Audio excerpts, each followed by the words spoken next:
Okay, I'm Ernie Chambers, and once again, I have a few thoughts I intend to share with you today.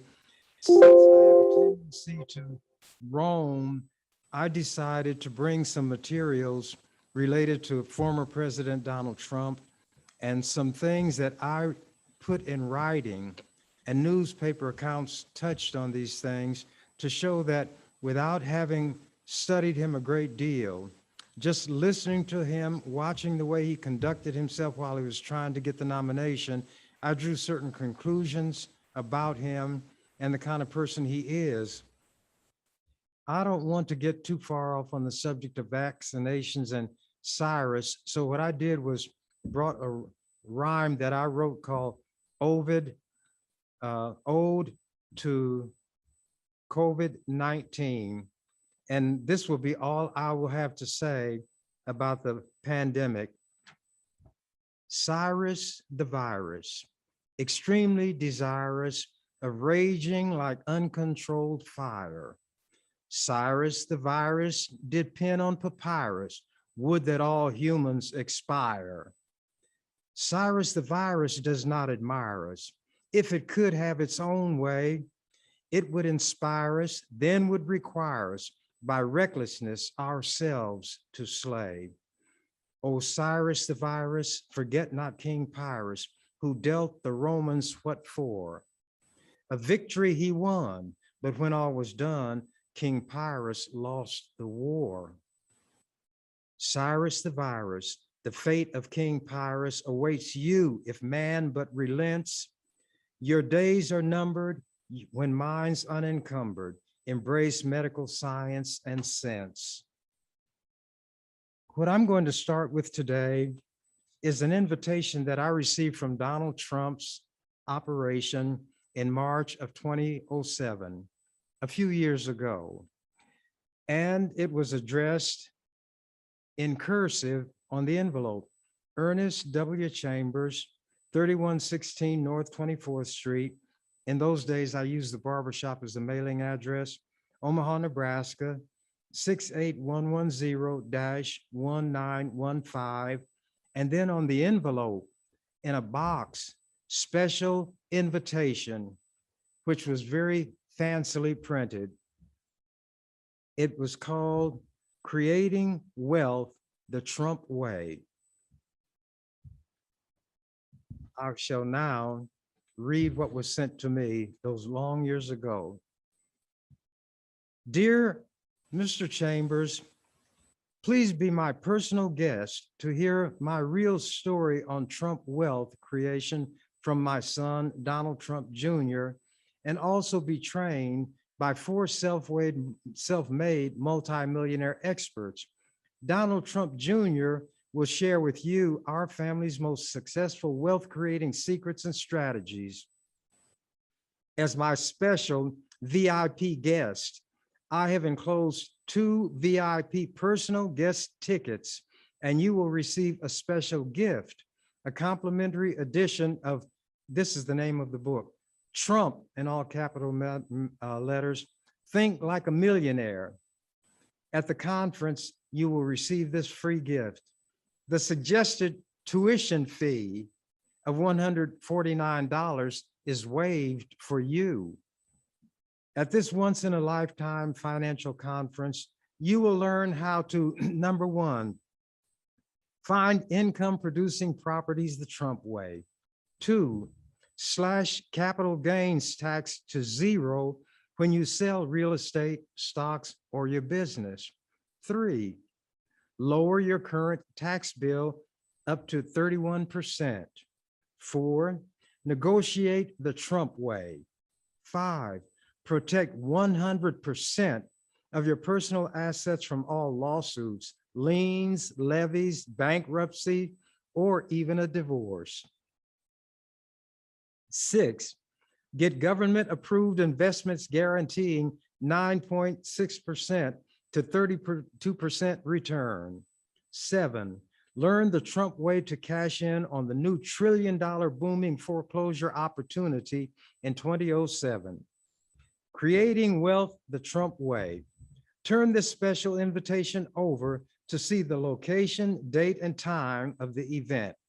Call now to accept this invitation at 800-748-5254. Seating is limited. Be there. Just one new idea can make you rich. Then there's a picture of Donald Trump with a book beside it. And the item that I was to look at tells me where the location, date, and time would be observed. Omaha, Nebraska, Doubletree Hotel and Executive Meeting Center, Omaha downtown, 1616 Dodge Street, Omaha, Nebraska, 68102. Thursday, April 5th, 2007, 8 a.m. to 5:30 p.m. Then the tickets were enclosed. Naturally, I wasn't going to pay $149 to go listen to Donald Trump's son talk. But nevertheless, I decided to keep this material as a souvenir. That was in 2007. Trump announced in 2016, I believe, may have been 2015, but that he was going to run for the presidency, and it was laughed at by everybody.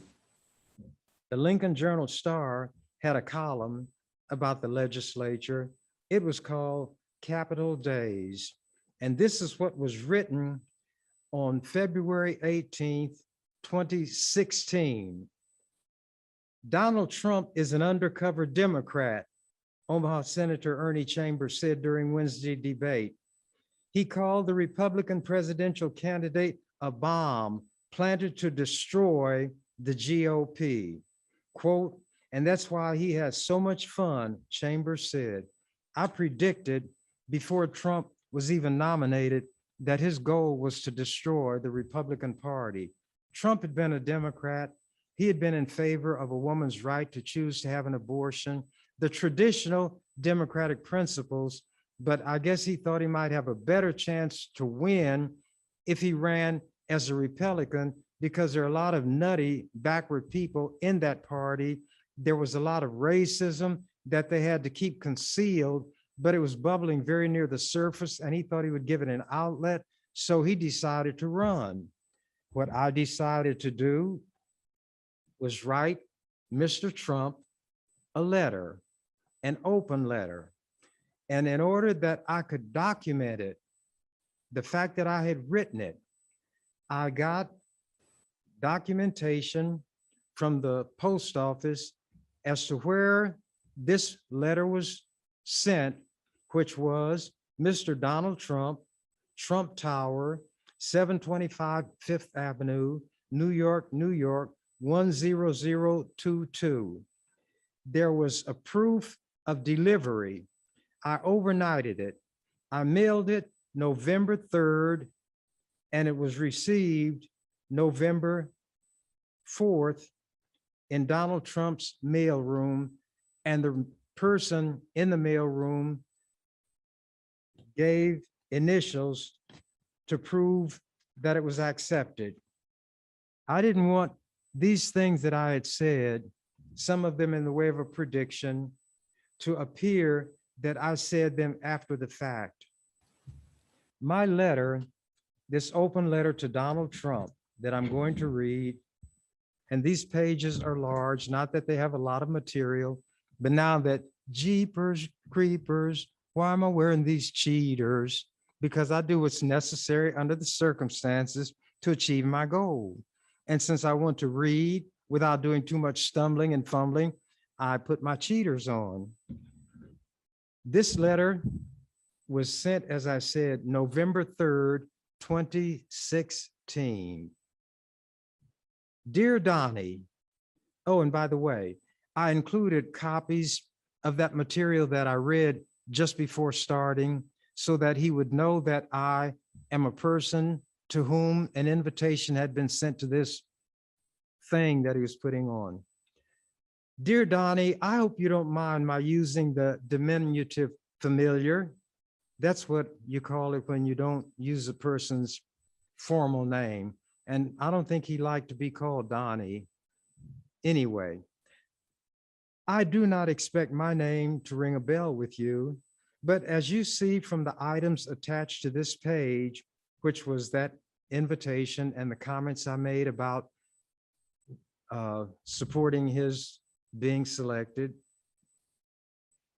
you can see that we go back a ways, not as far back as you and young Bush on the bus, but far back enough. This young Bush is a person who had played a tape where Donald Trump was talking about how famous people could do anything, that women would let you grab their privates, you could have your way with them. And when this was played over television, naturally with certain bleeps and deletions, Trump's supporters were very shook up, and they said immediately, "Oh, this was just locker room talk. He didn't mean it." When he asked his wife, they asked his wife, uh, Manila Trump, what she thought about it. She said, "Oh, darling, that is just locker room talk. No, nothing it means nothing." Well, she knows what he was doing when she came to him. But at any rate, I'll continue. That's my reference to Bush on the bus. As the days dwindle down to a precious few, it is time for me, as your self-appointed ambassador without portfolio, AWOP, to write this letter to you. In keeping with the so-called October surprise craze, exacerbated by the Comey fiasco, I am contributing my own version of a November surprise, which is this open letter to you. And that Comey surprise in November was the stuff he brought out about Hillary Clinton and stuff on her server and some things that indicated the FBI might open an investigation, and it immediately wiped out a lot of the support that Hillary Clinton had. And this term, November surprise, has come into being because almost in every election, there is something unforeseen that might turn the tide, which is exposed by one party or the other. Continuing the letter, mirroring the extraordinarily unique nature and style of your campaigning, the format of this letter by turns will be stream of consciousness. That means you just say whatever comes into your head, phrases, clauses, and so forth. Episodic, herky-jerky, helter-skelter, and even a little bit jumbled and jivey. Understandably, you may wonder why in the world would a man who is an unapologetic supporter of Hillary Clinton be simultaneously the self-appointed AWOP of her opponent? Here's why.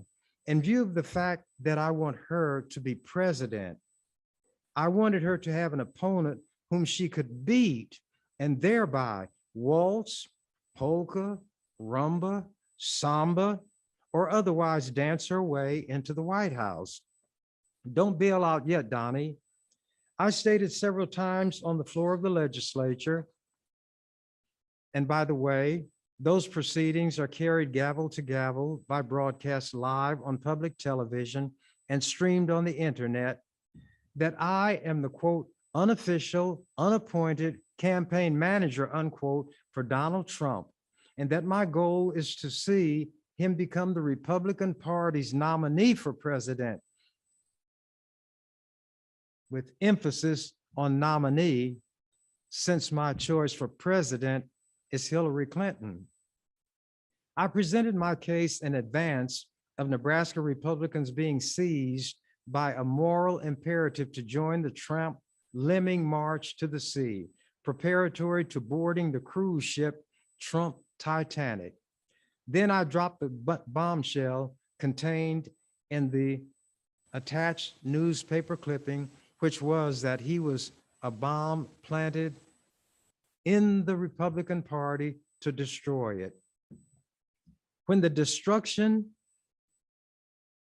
is completed, and here is the statement I want you to remember. Based on developments, my first stated goal has been realized. You are the nominee. I am confident that the second, your destruction of the Republican Party from within is on the verge of fruition. When the destruction is completed, you will have turned a common cliche upside down. Instead of saying the captain goes down with the ship, we'll be able to proclaim in this instance, all thanks and praise to you, the ship is going down with the captain, the ship being the Republican Party. Anybody who has followed politics is aware that the stalwarts, the old timers in the Republican Party feel that Trump has all but destroyed it. I saw it coming before they did, maybe even before Trump knew he would be successful. Continuing. Once again, the man who put the I in egoist will have confirmed his paramountcy and demonstrated the uncanny ability to eclipse whatever is going on around him. Not too shabby a consolation prize. The purpose of this correspondence is to encourage you to stay the course. When the going gets tough, the tough get going. That is susceptible of two interpretations. It could mean that the tough will double down, as you are inclined to do, and redouble their efforts, even if it serves only to make matters worse.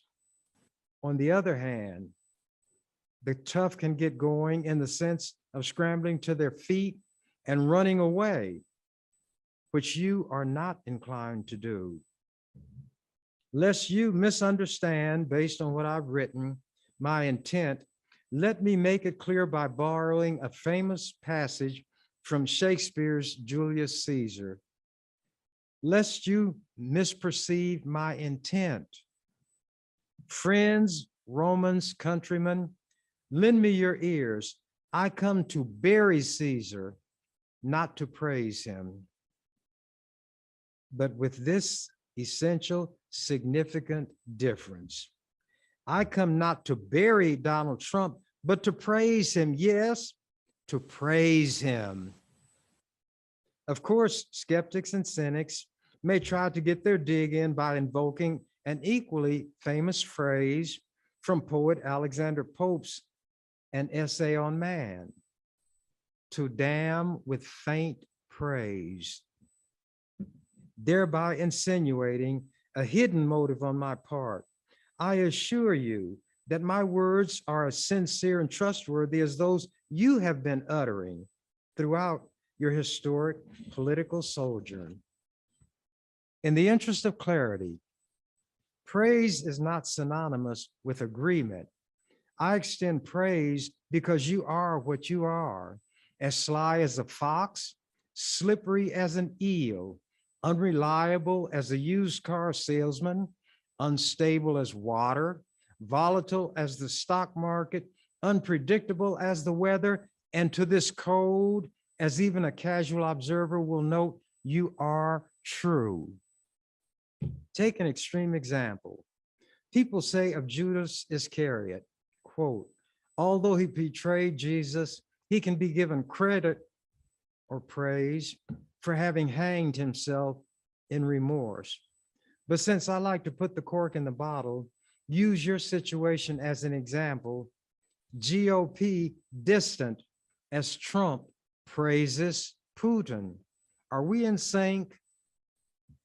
Here's a headline, a caption, Trump's 3 theorems or theories of political expediency.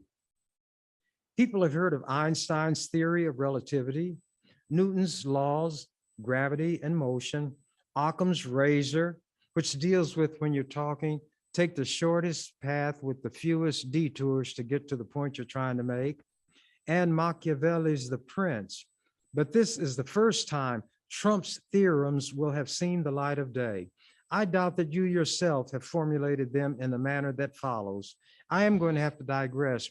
When people started making fun of Trump because he couldn't spell words, when he attacked the Ricketts family, which I'll get to, he misspelled Ricketts and those kind of things, he made the remark about himself, I am a stable genius. And even then, let's analyze that. What is a stable? A place where various animals stay.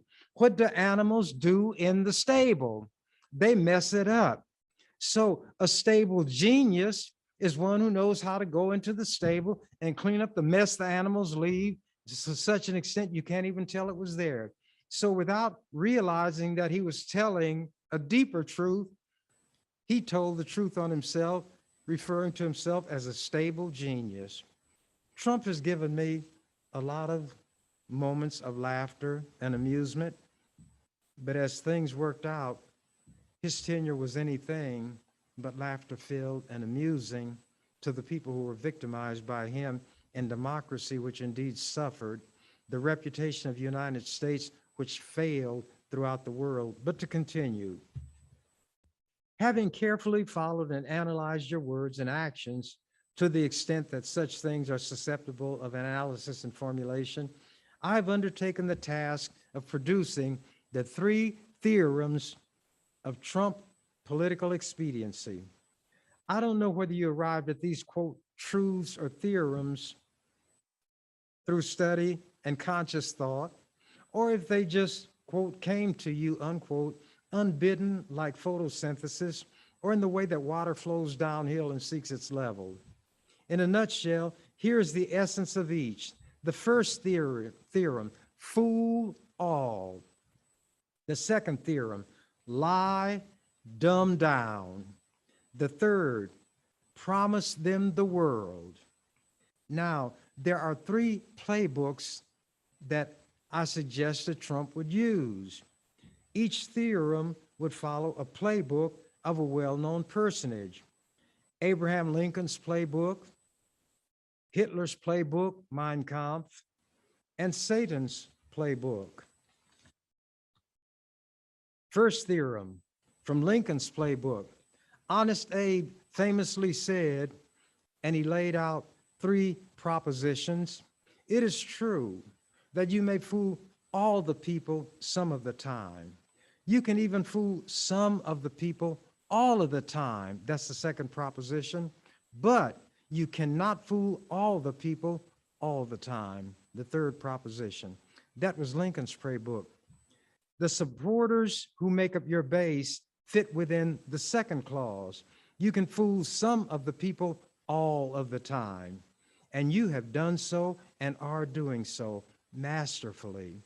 Regardless of what you say or do, no matter how outlandish, preposterous, untrue, unintelligible, your base unthinkingly and uncritically remains steadfastly with you, come H or high water. Fool all has been achieved. That's theorem number 1. The second theorem from Hitler's playbook. This is from his book, Mein Kampf. All propaganda has to be popular and has to adapt its spiritual level to the perception of the least intelligent of those towards whom it intends to direct itself. The great masses of people will more easily fall victims to a big lie than to a small one. In summary, tell big lies and appeal to the least intelligent. You once declared that you, quote, love uneducated people, unquote. Did you by chance have your second theorem in mind? As king of hyperbole and superlative, you have regularly unleashed some whoppers, which your base thrives on, like a hungry lion devouring red meat. A sub-theorem might be, if you're going to strike out, do so swinging for the fences rather than trying to bunt. So you lay out some whoppers, that propaganda that Hitler talked about.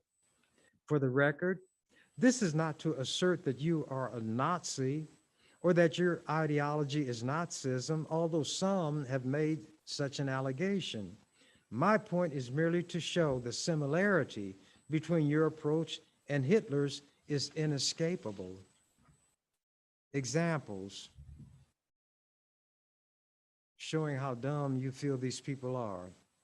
Promise everything to everybody at a cost to nobody.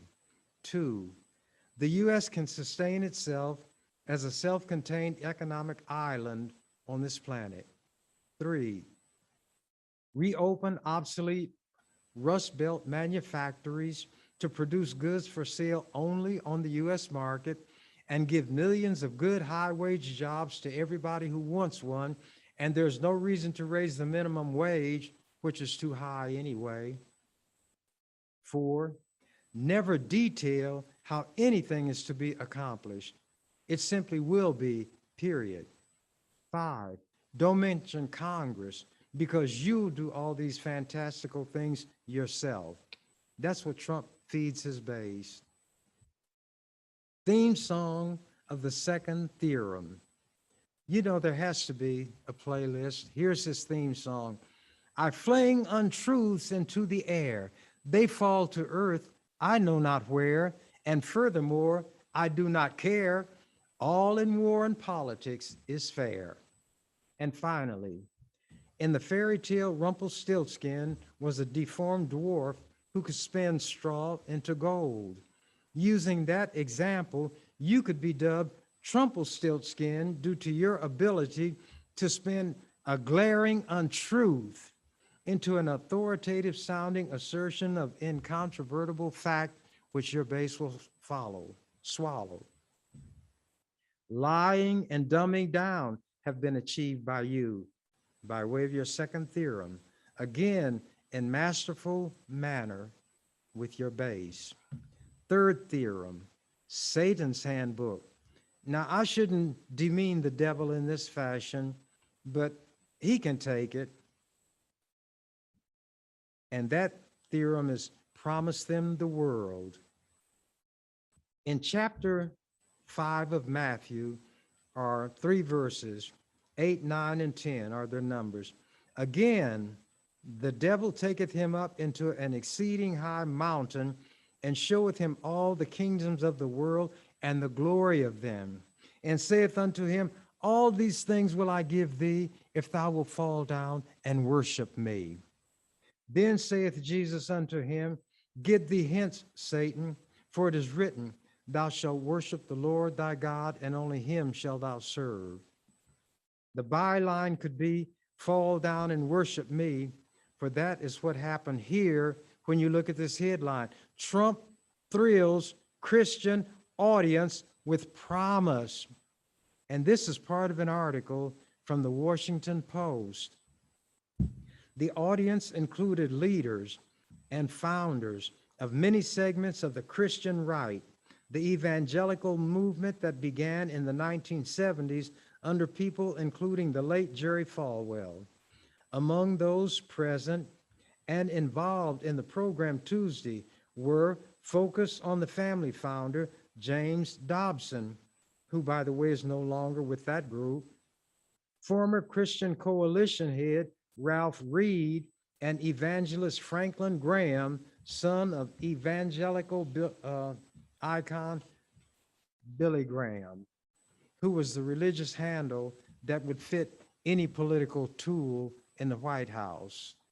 He would say what any president wanted him to say by way of praise. And when I was a kid and believed as a child, thought as a child, understood as a child, behaved as a child, I listened to Billy Graham on the radio on Sunday, and he would always say at the end, this is Billy Graham, Minneapolis, Minnesota, and may the Lord bless you real good. But as Paul wrote, as he continued what I just quoted, when I became a man, I put away childish things. And now going back to what I'm telling Trump in this letter, again, you handle these holy people, so-called, like a maestro. You know they by and large are actors. They forgot that your entertainment activities equip you to spot frauds a mile away, and such they are, and you know it. Check this out. Despite the fact that your conduct, open and notorious, has been everything but the conduct of a good man, you mocked the disabled, you have used profanity in public, You've incited and condoned violence at your rallies. You've boasted and jested about sexual assault and being allowed to grab women in their crotches. You've insulted, denigrated, and debased women in general. You've encouraged religious bigotry against Muslims. You've insulted, stereotyped, and disparaged Mexicans as rapists, criminals, and murderers. Yet, because you made promises to those religious hypocrites and showed them all the kingdoms of the world as part of the package, they in effect fell down and worshiped you. And a lot of them, the so-called Christian conservatives, continue to worship that devil to this day. Becoming willfully blind, here's what those Christians had to do in order to go along with your program and gain your support. He walks like a duck. He quacks like a duck. He looks like a duck. Therefore, he is a chicken. To top it all off, they ignored Jesus's caution. In Mark chapter 10, the 25th verse, it is easier for a camel to go through the eye of a needle than for a rich man to enter into the kingdom of God. Yet they're in league with him, these Christians. You are the master manipulator. You could teach Satan himself a thing or two. Is it become increasingly evident why I throw praise your way? Donald Trump as Teflon political. Donnie, I deal in analogies. You are the political equivalent of the late mafia kingpin John J. Gotti, with whom you share a middle initial. He came to be known as the Teflon Don because nothing stuck in terms of charges for various and sundry criminal activities ranging from murder, kidnapping, and bribery. A natty dresser enamored of sartorial elegance, in other words, he liked to dress to the nines, he was dubbed the Dapper Don. He worked his way up through the ranks from petty crook to captain in the Gambino crime family, the best organized and most powerful crime outfit in the country.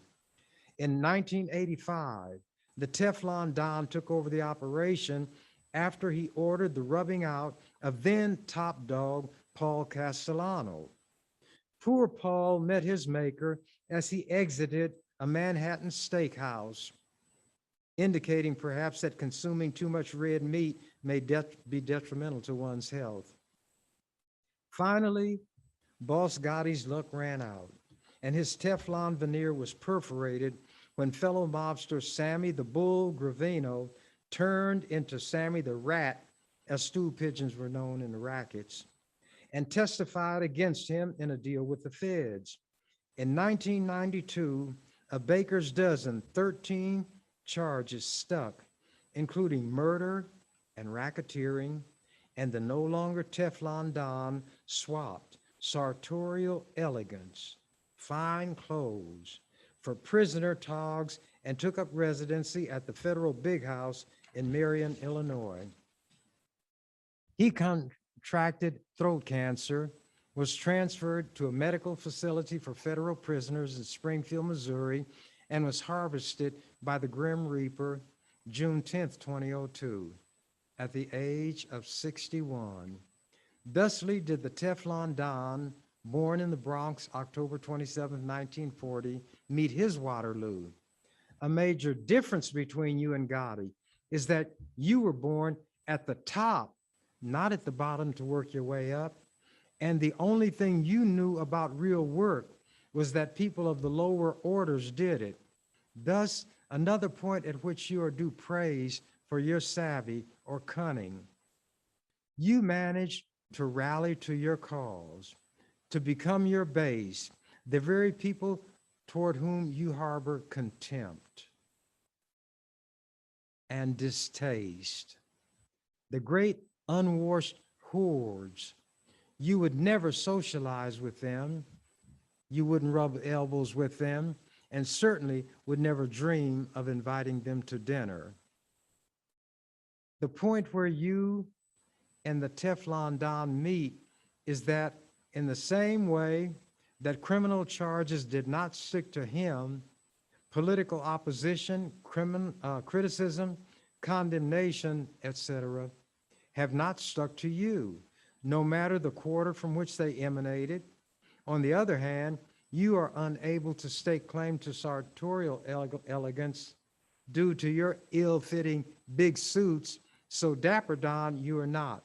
In fact, you could be dubbed Trumpelstiltskin, but 1 out of 2 ain't bad, right? Whereas some people dream the impossible dream, you revel in and thrive on the unstickable political negatives that would demolish any other politician. You are more Teflon than was Gotti and a more accomplished escape artist than Harry Houdini. Here are just a few of the headlines. Romney blasts Trump as a phony, a fraud, and a danger. Another headline, few experienced GOP strategists are willing to work for Trump team. Another, hypocrisy in Trump's campaign. Republicans do not donate to Trump. Gary Johnson says Trump is, quote, clearly a racist. Mexican president says Trump's language is like that of Hitler. Trump's new slogan has old baggage from the Nazi era. Villains grow as Trump polls slide. Star tweet haunts Trump. GOP reaches new level of panic over Trump. Trump may delay release of tax returns, but a federal court ordered them released. He's being investigated in 3 jurisdictions and facing the possibility of criminal charges. So he may suffer the fate of the Teflon Don to whom nothing stuck when Gravino testified against him and he wound up in the big house. Trump may wind up in the big house. We'll just have to wait and see. He was called the huckster populist. GOP big shots turn on Trump over his attack on judges. Trump used charity money to buy sports memorabilia for himself. Now we get to something that comes right down to Nebraska. Let me touch on something that is very much worthy of note.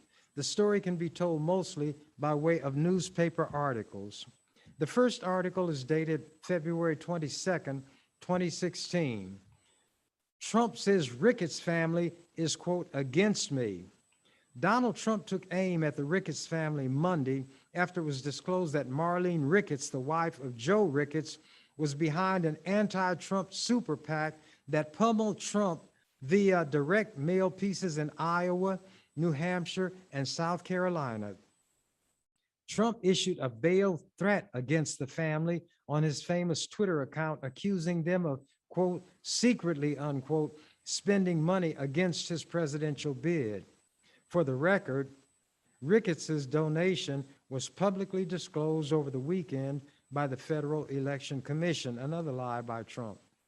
Trump's tweet said, I hear the Ricketts family, and he misspelled Ricketts, put 1 T instead of 2. I hear the Ricketts family who own the Chicago Cubs are secretly spending $ against me. They better be careful. They have a lot to hide. I repeat, they better be careful. They have a lot to hide. Marlene Ricketts fired back through a spokesman saying, Trump was too unpredictable to be president. Then this is what Brian Baker, an advisor to the Ricketts family, said by way of a response. Marlene Ricketts shares the disappointment of many Trump supporters who believed that our leaders in Washington have failed us, and who also believe our next president must be a principled leader. In her view, Donald Trump has not been a consistent conservative and therefore would be unpredictable as our party leader, unquote. Marlene Ricketts gave $3 million to a super PAC known as Our Principles PAC. It was created in January with the help of Katie Packer, a former aide to Mitt Romney in his 2012 presidential campaign. Ricketts is married To Joe Ricketts, Marlene Ricketts is married to Joe Ricketts, the founder of TD Ameritrade, a successful online trading company. She and Joe are the parents of Pete Ricketts, the governor of Nebraska. And on old Joe, he's slick, and a nut doesn't fall far from the tree in terms of young Pete's dishonesty. This Ricketts came before the Omaha City Council, persuaded them to give what is called TIF money, tax increment financing, which allowed him to avoid having to pay taxes, as would be the case, and will make money available to him in effect to build a new TD Ameritrade headquarters in a part of West Omaha, which is neither deteriorated or substandard. And the people who lived there were very, very angry. Then after getting this money from the suckered Omaha City Council, by the way, Joe Ricketts lives in Jackson Hole, Wyoming, because he doesn't want to pay Nebraska income taxes. So he doesn't want to pay taxes in Nebraska, but he got several millions of dollars of tax breaks from Nebraska taxpayers. That's how dumb these white politicians, along with Ben Gray on the city council, were. And after Joe Ricketts built this TD Ameritrade headquarters, guess what he did? He sold it. He sold it. And if you watch television every morning, you'll see who bought it. And he sold it for $26 billion. Then my comments after that article. Being rich and accustomed to having their way, the Ricketts family failed to take time to find out who they were messing with. The article contains the warning you issued. It reminds me of a situation where the housekeeper of an archbishop was of the opinion that skeletons are found in every family's closet. To test her theory, she wrote with lipstick on the mirror used by the archbishop when he shaved each morning, quote, "I know your secret," unquote. Before an hour elapsed, he disappeared and was never seen or heard from again. Now, I don't know whether or not you have the goods on the Ricketts clan, but look what appeared in the World Herald, September 21st, 2016, a few months after you were being attacked by Joe and Marlene Ricketts. Ricketts family to donate to pro-Trump effort. You said you had something on. They had a lot to hide, didn't you? Well, here's what was in the paper. Joe Ricketts until now, quote, "Donald Trump isn't fit for the most important job in the world. If you believe America deserves better, vote against Donald Trump. Donald Trump's too reckless and dangerous to be president." And here's what he's saying now. Proud to support Trump and Pence and other Republican leaders who will push for conservative policy solutions.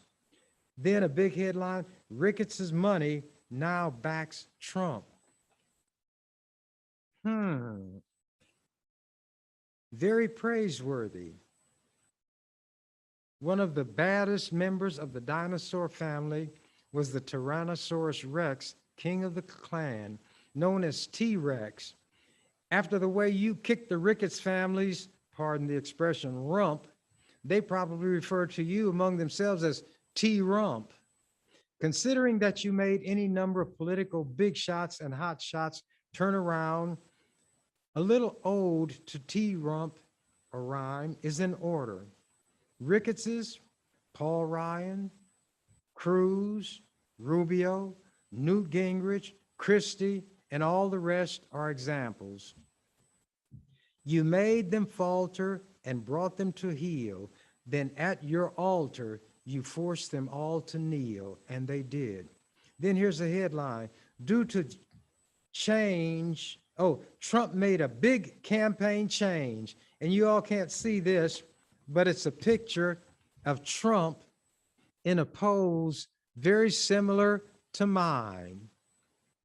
And the headline is Trump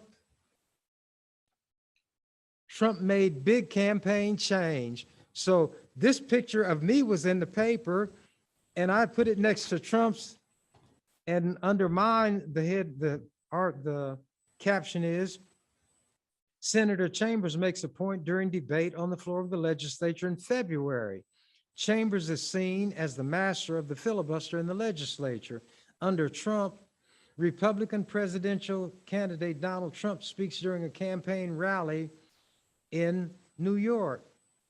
So, my question, did the big campaign change consist of stealing my gesture, then ending my letter to Donnie?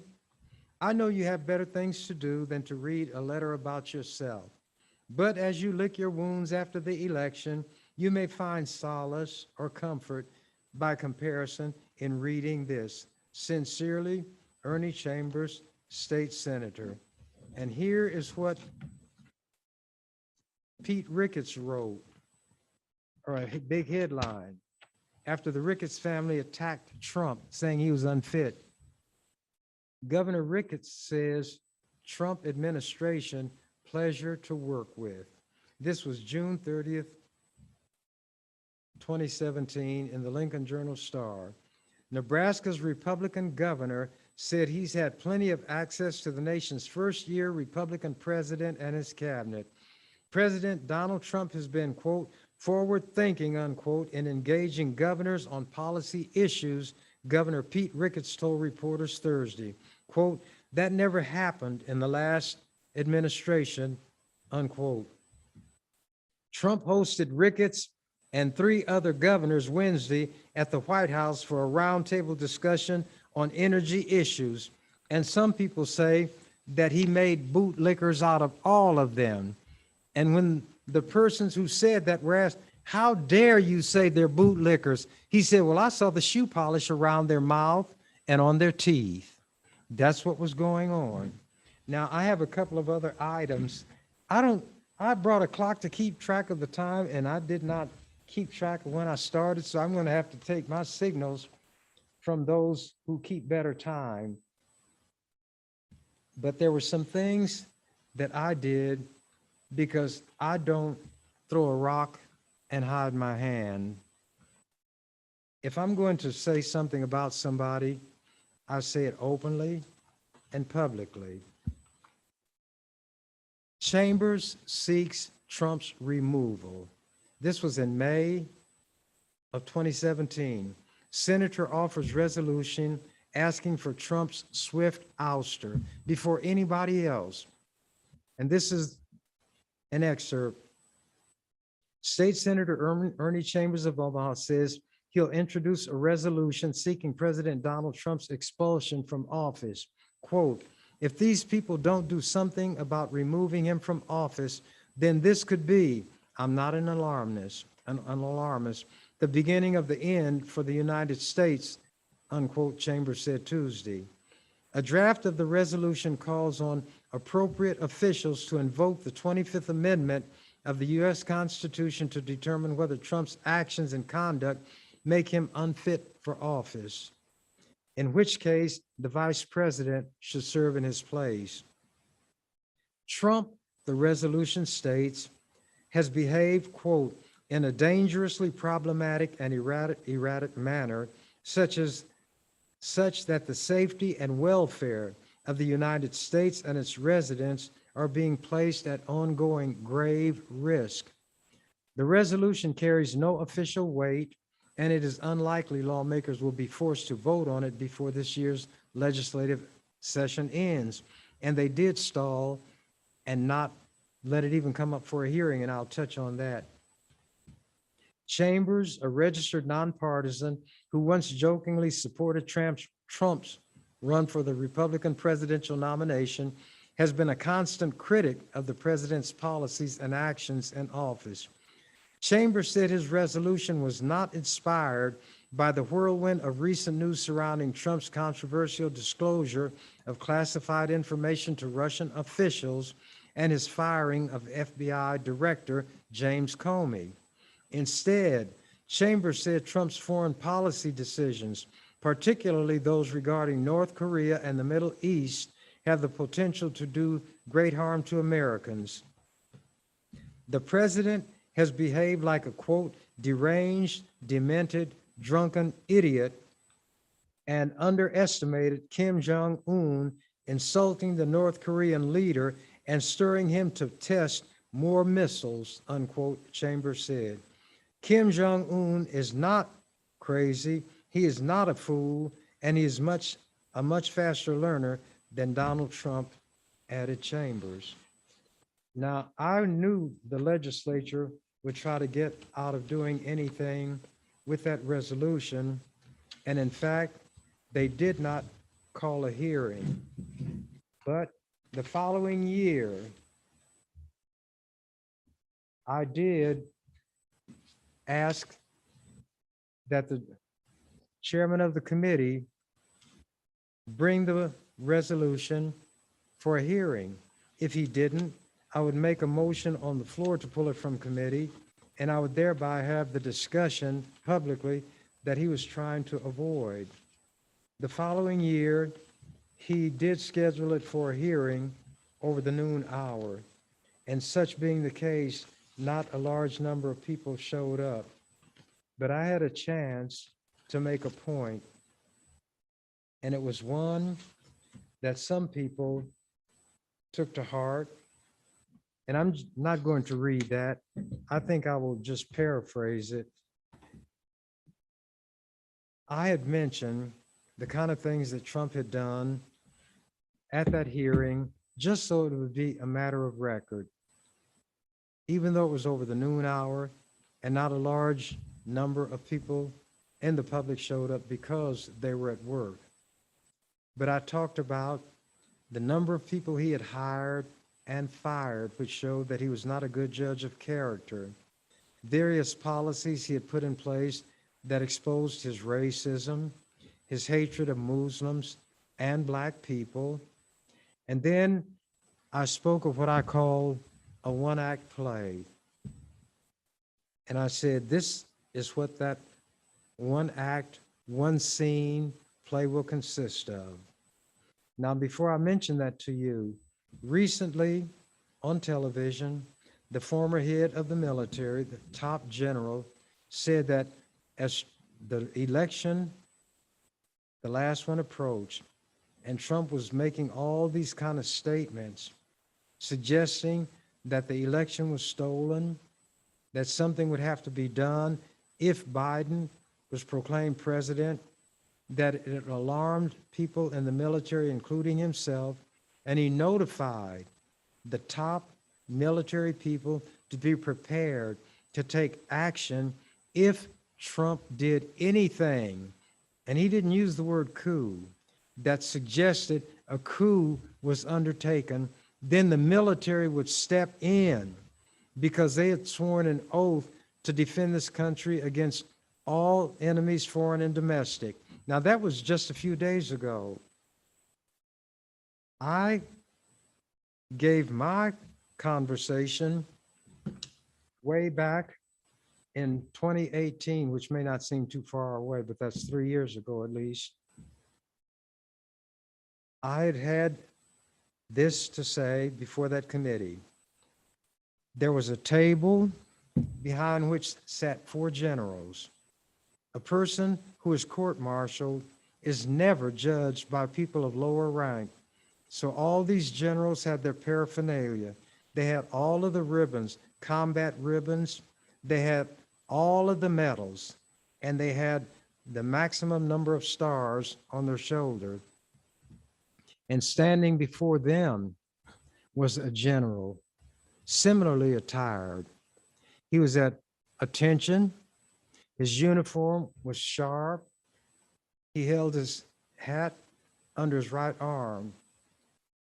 And before they would reach a decision, he was allowed to address them.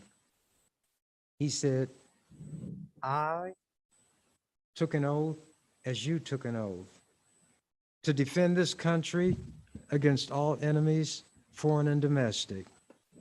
I took that oath seriously as each one of you took it seriously. I was in combat as each one of you was in combat. I risked my life to carry out my oath as each of you risked your life for a similar reason. I killed men during combat in upholding my oath, as each one of you have killed men. And now I stand before you to be judged. And then I departed from that and said, in this country, if you utter certain words, they can be twisted to be construed as a threat against the president or advocating violence against the president. So I'm not going to say exactly what was said, but I will describe what appeared in the newspaper the next morning. The headline, General Court-Martialed, sentenced to be executed for assassinating the President of the United States. And that's the way I ended my presentation to that committee. I saw the danger of Trump. I even wrote an item in a letters to the editor column of the Lincoln Journal-Star in June of 2019. They headlined it, President Trump's 5 Principles. This is what I wrote. An appropriate introduction to the 5 principles exemplified to date by the erratic Trump regime is the following list of other numerical points. There are the 14 points of President Woodrow Wilson presented in his January 8th, 1918 message to the Congress. There are the 10 commandments carted down from Mount Sinai by Moses, the famed 7 wonders of the world, comprising the most remarkable structures of ancient times, and the 6-day Middle East War. The 5 principles of Trump are: the U.S. Constitution in the hands of an unprincipled political strongman with the proclivity to so employ it is the ideal instrument or pathway by which to ordain and establish a constitutional dictatorship, aided and abetted by a sycophantic Senate and a supine Supreme Court. 2, would-be dictator Trump, borrowing from Lord Thomas Babington Macaulay, arrived on the political scene, quote, ready, booted, and spurred to ride, unquote, and corralled millions of compliant Americans, quote, ready, saddled, and bridled to be ridden. 3, a mentally unstable, erratic, weak man with strong weapons is volatile, unpredictable, and dangerous in the extreme in a jumpy world on nuclear tenterhooks with an itchy finger on a hair trigger. 4, children of whatever age should never be allowed to play with matches. 5, a pyromaniac, that's an arsonist, a pyromaniac should be barred from keeping and bearing a blazing torch in a gunpowder factory. While campaigning for the presidency, Trump asserted, I love uneducated people, which is the perfect lead-in to the words of another would-be dictator. Quote, all propaganda has to be popular and has to adapt its spiritual level to the perception of the least intelligent of those towards whom it intends to direct itself. The great masses of the people will more easily fall victim of a big lie than to a small one. Adolf Hitler, Mein Kampf, which I mentioned among his theorems. Then, to my surprise, a response was written a few days later in the same letters to the editor column. Headline, Chambers gets it right on Trump. In reference to Senator Ernie Chambers' letter to the editor, President Trump's 5 principles, June 23rd, he sure nailed it. Maybe it should be printed again. People should also heed the philosopher George Santayana's warning, quote, "Those who cannot remember the past are condemned to repeat it." And he signed it. He was from a little town called Crete. Now, I do not intend to go off on another tangent, so I'm going to end this presentation. My name is Ernie Chambers, for those who may not know, and that's the traditional way to end it. And as said the canary, when the door to his cage was left open, I'm out of here. Thank you for watching The Ernie Chambers Show. If you'd like to make suggestions, email us at ewcfacts@gmail.com. That's ewcfacts@gmail.com. This has been an EWC Communication production.